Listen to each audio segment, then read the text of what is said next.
हाँ जी रजी good evening to all of you ਤੁਹਾਡਾ ਸਾਰਿਆਂ ਦਾ ਬਹੁਤ ਸਵਾਗਤ ਹੈ ਤੁਹਾਡੇ ਆਪਣੇ ਚੈਨਲ ਸਮਾਰਟ ਸਟੱਡੀ ਹੱਬ ਦੇ ਉੱਪਰ। ਅੱਜ ਆਪਾਂ ਡਿਸਕਸ ਕਰਨ ਜਾ ਰਹੇ ਹਾਂ ਦ ਬ੍ਰਿਟਿਸ਼ ਪੋਲੀਟੀਕਲ ਟ੍ਰੈਡੀਸ਼ਨ ਕਿ ਪੁਰਾਣੇ ਜੋ ਬ੍ਰਿਟਿਸ਼ ਸੀਗੇ ਉਹਨਾਂ ਦਾ ਪੋਲੀਟੀਕਲ ਟ੍ਰੈਡੀਸ਼ਨ ਹੈ ਜਿਹੜਾ ਉਹ ਕਿਵੇਂ ਡਿਵੈਲਪ ਹੋਇਆ।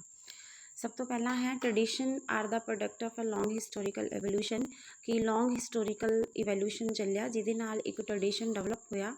The study of political tradition of Britain, which is also known as England, United Kingdom and Great Britain, is of special significance because British politics and political institutions are conduct of a long historical evolution कि ਜਿਹੜਾ ਆਪਾਂ study ਕਰਦੇ ਹਾਂ Britain ਦੀ ਮਤਲਬ political tradition ਦੀ, ਉਹ ਵਿੱਚ England ਵੀ ਆ ਜਾਂਦਾ, UK ਆ ਜਾਂਦਾ, ਗ੍ਰੇਟ ਬ੍ਰਿਟੇਨ ਆ ਜਾਂਦਾ। ਉਹ ਇੱਕ ਸਪੈਸ਼ਲ ਸਿਗਨੀਫਿਕੈਂਸ ਰੱਖਦਾ all over the world because of ਜਿਹੜੀ ਪੋਲੀਟੀਕਲ ਇੰਸਟੀਟਿਊਸ਼ਨਸ ਡਿਵੈਲਪ ਹੋਏ ਨੇ ਬ੍ਰਿਟਿਸ਼ ਦੇ ਵਿੱਚ, ਉਹ ਇੱਕ ਲੌਂਗ ਹਿਸਟੋਰੀਕਲ ਇਵੋਲਿਊਸ਼ਨ ਦਾ ਪਾਰਟ ਹੈਗਾ। Various aspects of political tradition. The British political system is like that house of undergoes changes according to time and needs. Thus, we can call the British political system not static but dynamic, not inactive but active, not progressive but progressive. The gradual changes which it has undergone and its political tradition has been described as under. कि ਜਿਹੜਾ British political tradition हैगा ਉਹ ਆਪਾਂ ਉਸ time ਦੀ need ਦੇ according ਕਹਿ ਸਕਦੇ ਹਾਂ ਕਿ ਨੀਡ ਸੀਗੀ। ਸਮ ਟਾਈਮ ਡਾਇਨਾਮਿਕ ਰਿਹਾ, ਸਮ ਟਾਈਮ ਰੁਕ ਗਿਆ, ਡਾਇਨਾਮਿਕ ਨਹੀਂ ਰਿਹਾ, ਸਮ ਟਾਈਮ ਐਕਟਿਵ ਰਿਹਾ, ਫਿਰ ਨਹੀਂ ਐਕਟਿਵ ਰਿਹਾ, ਸਮ ਟਾਈਮ ਪ੍ਰੋਗਰੈਸਿਵ ਰਿਹਾ, ਸਮ ਟਾਈਮ ਪ੍ਰੋਗਰੈਸਿਵ ਨਹੀਂ ਰਿਹਾ। ਤਾਂ ਚੇਂਜਸ ਜਿਵੇਂ ਵੀ ਆਈਆਂ ਉਹਨਾਂ ਨੂੰ ਆਪਾਂ ਅੱਗੇ ਡਿਸਕਸ ਕਰਦੇ ਹਾਂ। ਫਸਟ ਹੈ old tradition of political independence. In 19th century, the increasing power of the Napoleon did pose a threat to the independence of Britain, but the danger was over with the defeat of Napoleon in the Battle of Waterloo in 1850. ਕਿ ਇੱਕ ਵਾਰ ਹੋਇਆ ਸੀ ਕਿ British ਨੂੰ ਲੱਗਿਆ ਸੀ ਕਿ ਸਾਡੇ ਉੱਪਰ ਇੱਕ ਡੇਂਜਰਸ ਟਾਈਮ ਹੈਗਾ ਜਦੋਂ ਨੈਪੋਲੀਅਨ ਦੀ ਪਾਵਰ ਬਹੁਤ ਜ਼ਿਆਦਾ ਇਨਕਰੀਜ਼ ਹੋ ਰਹੀ ਸੀ। But when he lost the battle of the Waterloo in 1850 ਤਾਂ ਇਹ ਖਤਰਾ ਹੈ ਜਿਹੜਾ ਬ੍ਰਿਟੇਨ ਦਾ ਉਹ ਖਤਮ ਹੋ ਗਿਆ। In 20th century, England has to face 2 world war, but they defended their freedom by defeating Kaiser in World War I and Hitler in World War II. Thus, England has a honor of being an oldest independent state. कि England ने भी 2 ਵਾਰ मतलब world war ਦਾ ਸਾਹਮਣਾ ਕੀਤਾ। ਇੱਕ world war like world war ਜਿਹਦੇ ਵਿੱਚ ਕੇਸਰ world war I ਸੀਗਾ, ਦੂਸਰਾ ਹਿਟਲਰ ਨੂੰ ਹਰਾ ਕੇ ਉਸਨੇ ਆਪਣੀ ਮਤਲਬ ਆਜ਼ਾਦੀ ਦਾ ਇੱਕ ਮਤਲਬ ਇੰਡੀਪੈਂਡੈਂਟ ਸਟੇਟ ਹੋਣ ਦਾ ਔਨਰ ਹੈ ਜਿਹੜਾ ਉਹ ਪ੍ਰਾਪਤ ਕੀਤਾ। Foundation of kingship is the oldest British political institution on whose foundation was laid in the Anglo-Saxon period. कि Anglo-Saxon period आया सी जिस दे विच oldest kingship है जिहड़ा British political system दे विच develop होया सी। Changing nature of the kingship, there are various factors which prove that the nature of kingship in England has undergone wide changes with the passage of time. As a result of these has become limited monarchy from absolute monarchy. कि time आया वेरीअस factors develop होए जिहदे नाल kingship nature है जिहड़ा England they which change होया। Limited monarchy तो एक एब्सोल्यूट मोनार्की है जिहड़ी वो डेवलप हुई।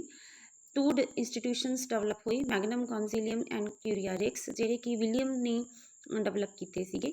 Magnum Concilium member of royal family जिहदे विच रॉयल फैमिलीज़ दे मैंबर सीगे ते ਜਿਹੜੀ ਸੈਕਿੰਡ ਸੀ ਕੁਰੀਆ ਰਿਕਸ ਉਹਦੇ ਵਿੱਚ ਸਪੈਸ਼ਲ ਕੈਂਡੀਡੇਟ ਸੀਗੇ ਕਿੰਗਸ ਦੇ ਜਿਹੜੇ ਕਿ ਮਤਲਬ ਕੌਨਫੀਡੈਂਸ਼ੀਅਲ ਸੀਗੇ ਕਿੰਗਸ ਦੇ ਲਈ। ਉਸ ਤੋਂ ਬਾਅਦ ਜਦੋਂ ਮੈਗਨਮ ਕੌਂਸਿਲੀਅਮ ਐਂਡ ਕਿਊਰੀਆ ਰਿਕਸ ਡਿਵੈਲਪ ਹੋ ਜਾਂਦੀ ਹੈ ਅਤੇ ਉਹ ਜਿਹੜੇ ਕਿੰਗਸ਼ਿਪ ਰੂਲ ਹੁੰਦਾ ਉਸ ਸਮੇਂ ਦੇ ਵਿੱਚ ਉਹ ਬਿਲਕੁਲ ਹੀ ਨਿਰੰਕੁਸ਼ ਹੋ ਜਾਂਦਾ ਹੈ, ਮੋਨਾਰਕੀ ਸਿਸਟਮ ਹੈ ਜਿਹੜਾ ਉਹ ਡਿਵੈਲਪ ਹੋ ਜਾਂਦਾ ਹੈ। ਇਸ ਤੋਂ ਲੋਕ ਤੰਗ ਆ ਕੇ ਫਿਰ 1215 ਦੇ ਵਿੱਚ ਆਉਂਦਾ ਰਜੇ ਮੈਗਨਾ ਕਾਰਟਾ 1215 ਦੇ ਵਿੱਚ।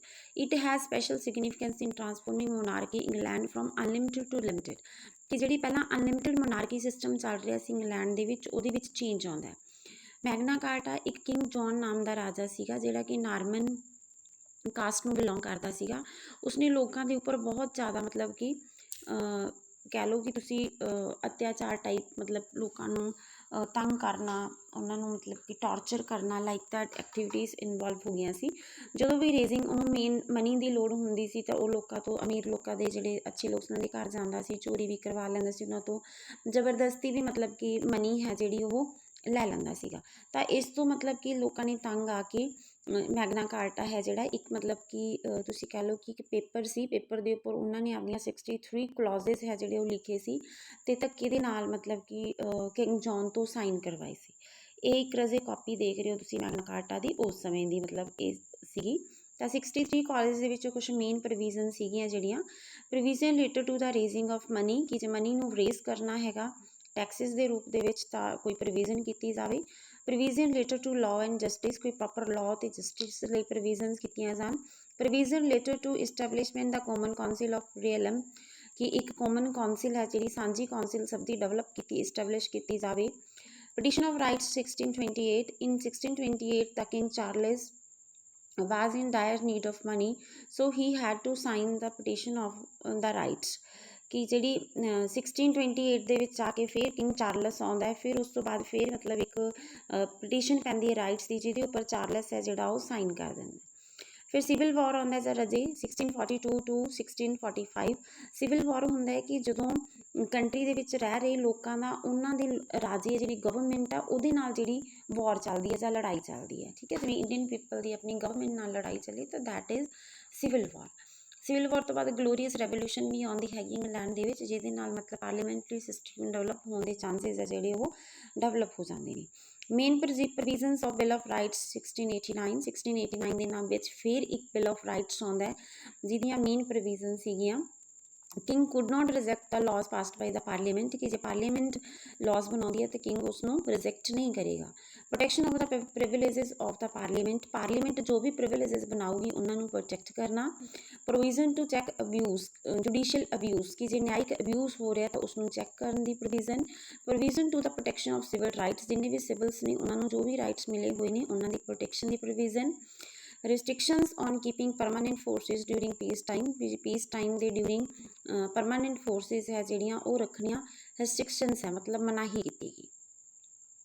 origin and development of parliament, oldest among the parliament of the world describe the mother parliament ਬੋਲਿਆ ਜਾਂਦਾ ਰਾਜੇ। British parliament is bicameral parliament, there are two chambers, house of lords and house of commons। growth of power of the parliament, ਇਹ ਜਿਹੜੀ growth ਹੈ parliament ਦੀ ਉਹ ਕਿਵੇਂ ਹੁੰਦੀ ਹੈ। growth of parliament or cabinet system of government, the cabinet system of government in England is the oldest and the most successful government in the world, ਕਿ world ਦੇ ਵਿੱਚ ਸਭ ਤੋਂ ਜ਼ਿਆਦਾ ਸਕਸੈਸਫੁਲ ਗਵਰਨਮੈਂਟ ਹੈ ਅਤੇ ਓਲਡੈਸਟ ਗਵਰਨਮੈਂਟ ਹੈ ਜਿਹੜੀ ਮੰਨੀ ਜਾਂਦੀ ਹੈ। ਹਿਸਟਰੀ ਆਫ ਫਰੈਂਚਾਈਜ਼ ਦਾ ਮਤਲਬ ਹੈਗਾ ਕਿ ਜਿਹੜਾ ਅਬਵ 18 ਰਾਈਟ ਟੂ ਵੋਟ ਮਿਲਿਆ ਹੈਗਾ। ਇਲੈਕਟੋਰਲ ਸਿਸਟਮ ਜਿਹੜਾ ਕਿਵੇਂ ਡਿਵੈਲਪ ਹੋਇਆ। ਰਿਫਾਰਮ ਐਕਟ ਆਇਆ ਰਾਜੇ 1832 ਦੇ ਵਿੱਚ, ਰਿਫਾਰਮ ਐਕਟ ਫਿਰ ਆਇਆ 1867, 1884 ਦੇ ਵਿੱਚ, ਰਿਫਾਰਮ ਐਕਟ ਫਿਰ ਆਇਆ 1980 ਦੇ ਵਿੱਚ। ਰਿਪਰਜੈਂਟੇਸ਼ਨ ਆਫ ਪੀਪਲ ਐਕਟ ਆਇਆ 1928 1969 ਦੇ ਵਿੱਚ, ਜਿਸ ਦੇ ਨਾਲ ਫਰੈਂਚਾਈਜ਼ ਦਾ ਰਾਈਟ ਹੈ ਜਿਹੜਾ ਉਹ ਲੋਕਾਂ ਨੂੰ ਮਿਲਦਾ। development of party system, it came into existence as the name of the Whig party, later known as liberal। ਪਹਿਲਾਂ Whig party ਸੀ ਜਿਹਦਾ ਬਾਅਦ ਦੇ ਵਿੱਚ ਨਾਮ liberal party ਬਣ ਗਿਆ, ਤੇ ਟੋਰੀ ਪਾਰਟੀ ਸੀ later known as conservative party। Second party ਸੀ ਜਿਸ ਦਾ ਮਤਲਬ ਸ਼ੁਰੂਆਤ ਦੇ ਵਿੱਚ ਨਾਮ ਟੋਰੀ ਪਾਰਟੀ ਸੀ ਜਿਹੜਾ ਕੰਜ਼ਰਵੇਟਿਵ ਪਾਰਟੀ ਦੇ ਨਾਮ ਨਾਲ